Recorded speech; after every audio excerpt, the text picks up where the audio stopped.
Okay.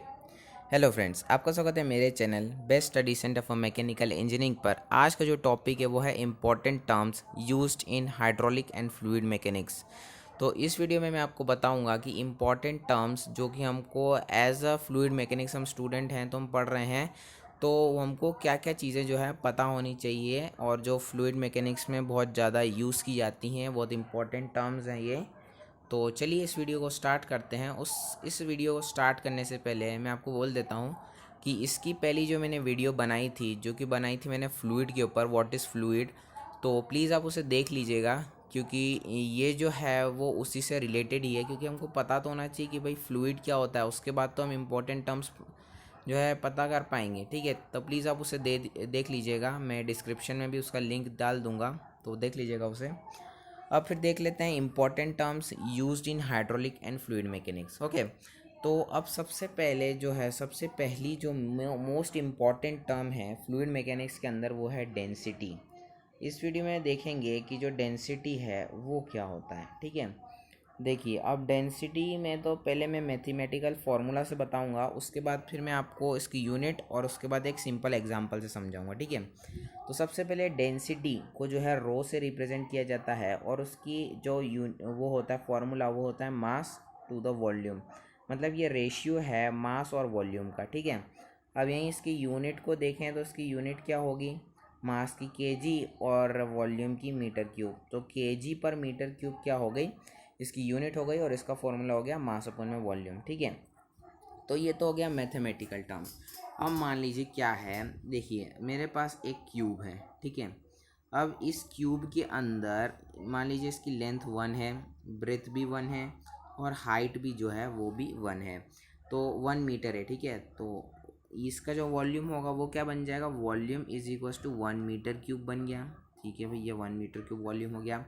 अब हमको देखना है कि इस 1 मीटर क्यूब वॉल्यूम के अंदर कितना केजी यानी कितना मास ऑफ फ्लूइड आ सकता है। मान लीजिए कि अगर मेरे पास कोई भी फ्लूइड है, वो कितना मास आ सकता है उस फ्लूइड का इस 1 मीटर क्यूब वॉल्यूम के अंदर, तो वो उसका क्या बताएगा, वो उसका डेंसिटी बताएगा। मतलब कि मेरे पास मास आ गया और मेरे पास वॉल्यूम आ गया, जब मैं इन दोनों का रेशियो निकालूंगा तो मुझे क्या मिल जाएगा, डेंसिटी मिल जाएगा। ठीक है, अभी एक एग्जांपल लेते हैं। जैसे अगर मैंने बोला डेंस फॉरेस्ट, अब डेंस फॉरेस्ट मतलब घना जंगल।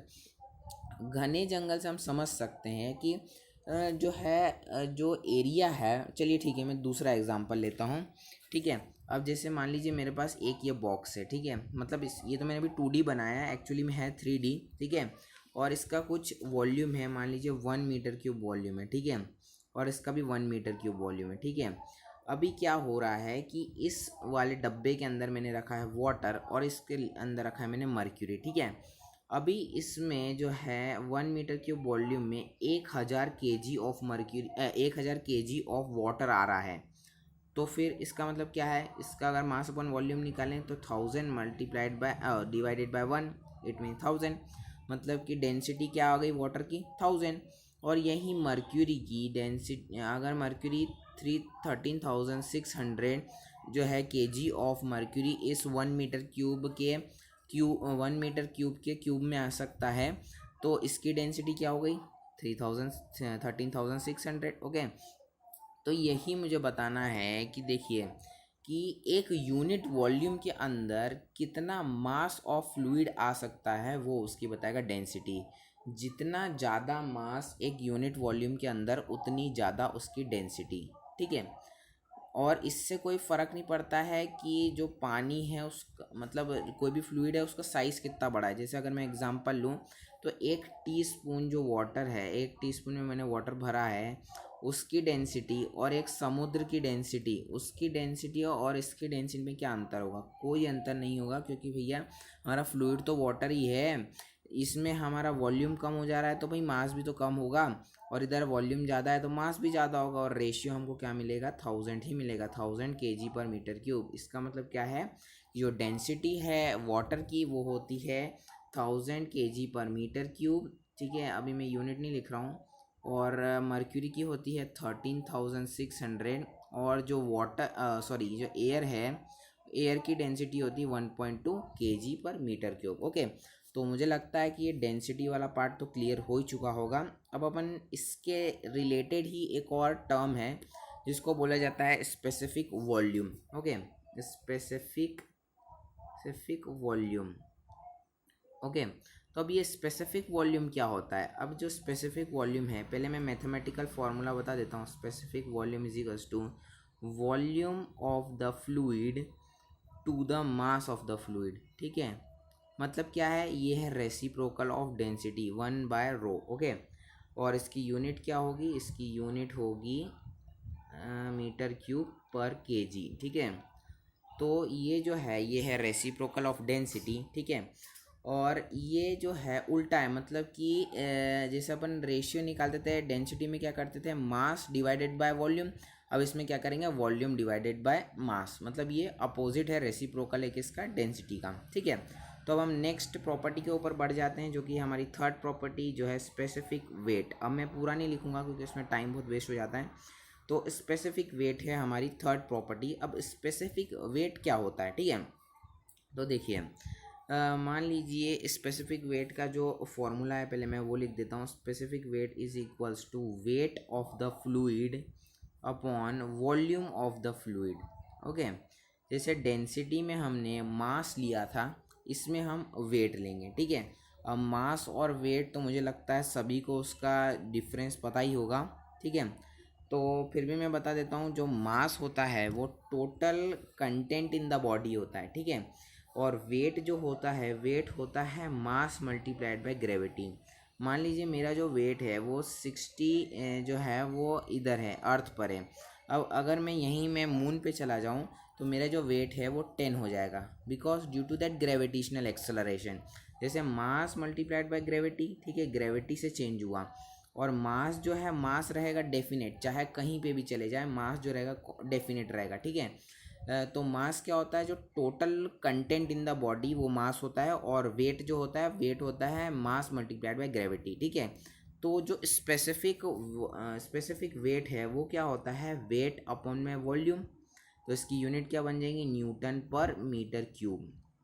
अब इसमें क्या है कि अब मैं एक यूनिट वॉल्यूम लेंगे, मान लीजिए कोई एक यूनिट वॉल्यूम है, उसमें कितना वेट जो है, कितना वेट किसी भी फ्लूइड का आ सकता है, वो क्या बताएगा, वो बताएगा उसका स्पेसिफिक वेट कितना है। ठीक है, तो शायद आपको ये समझ में आ गया होगा। अब हम देख लेते हैं हमारी last term but not the least term, जो कि है स्पेसिफिक ग्रेविटी। ये भी बहुत इंपॉर्टेंट टर्म है, इसको ध्यान से समझिएगा।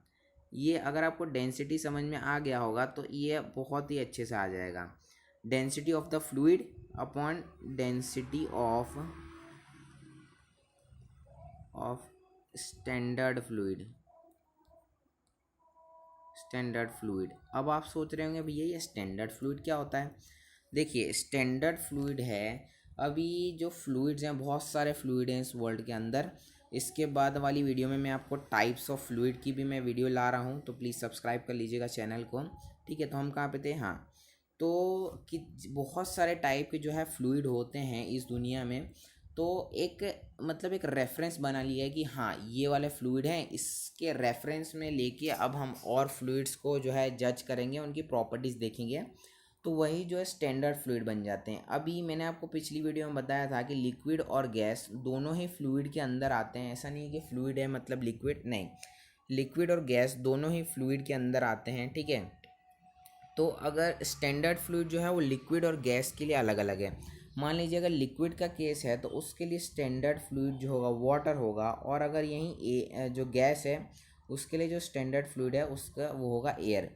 इसके पहले भी मैं डेंसिटी भी बता चुका हूँ, इसकी होती है 1000 kg पर मीटर क्यूब, और एयर की होती है 1.2 kg पर मीटर क्यूब। ठीक है, तो अब अगर मान लीजिए मेरे को एक स्पेसिफिक ग्रेविटी किसी चीज़ की निकालनी है, तो मेरे को उस चीज़ की डेंसिटी पता होना बहुत ज़रूरी है।